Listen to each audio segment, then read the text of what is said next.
स्वातंत्र्य दिनानिमित्त आश्रमशाळेत सांस्कृतिक कार्यक्रम होता.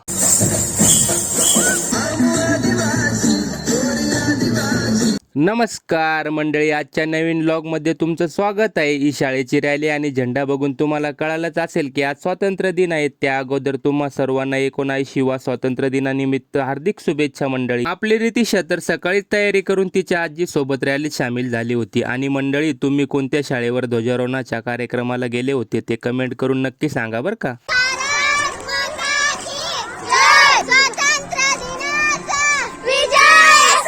या घोषणा ऐकून मला तर डायरेक्ट शाळेतले दिवस आठवले. फक्त शाळेत जायचं, बाकी कसलंच टेन्शन नव्हतं. खूप छान दिवस होते ते. पण आता काय करता, गेले ते दिवस, राहिल्या त्या फक्त आठवणी. आश्रम शाळेतील मुलांनी खूप छान सजावट केलेली होती. पण मला येण्या अगोदरच ध्वजारोहणाचा कार्यक्रम झालेला होता आणि सांस्कृतिक कार्यक्रम सुरू झाला होता.